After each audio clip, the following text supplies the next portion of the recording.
Buni hech kim kutmagan edi. Real Madrid Manchester City'ga qarshi. Bernabeu yana sehr ko'rsatadimi?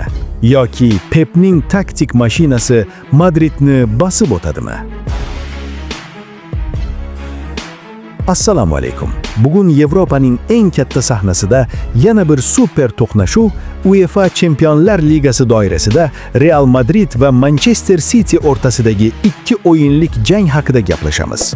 Bu qarama-qarshilik oddiy bosqich emas, bu allaqachon final kayfiyatidagi duel.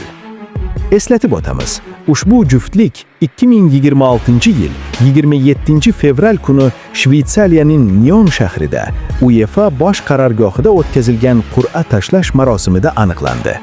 Yevropa futboli markazida o'tgan marosim ikki gigantni yana bir yo'lga qo'ydi va muxlislar uchun bu haqiqiy sovg'a bo'ldi.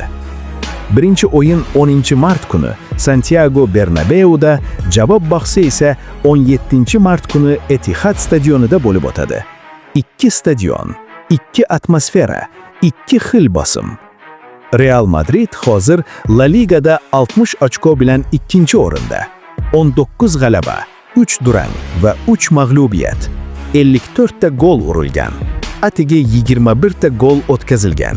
Bu jamoa himoyada intizomli va hujumda juda xavfli. Oldinda esa Kylian Mbappe, tezlik, texnika va sovuqqonlik uyg'unligi. U birgina epizod bilan o'yinni o'zgartira oladi. Manchester City esa Premier Ligada 56 ochko bilan ikkinchi pog'onada. 56 ta gol. Bu ularning hujumdagi barqarorligini ko'rsatadi. Erling Haaland yana asosiy zarba kuchi. Pep Guardiola esa odatdagidek o'yinni nazorat qilish, to'pga egallik va pozitsion bosim orqali raqibni sindirishni rejalashtiradi. Prognozlarga ko'ra, Manchester City juda kichik ustunlikka ega, 53% ga 47%. Buning asosiy sababi javob o'yinining Manchesterda o'tishi. Ammo Real Madrid Chempionlar Ligasi tarixida bosimni yutadigan jamoa sifatida tanilgan. Ular aynan shunday kechalarda boshqa darajaga chiqadi. Bu qarama-qarshilikda yana bir muhim figura Abduqodir Husanov.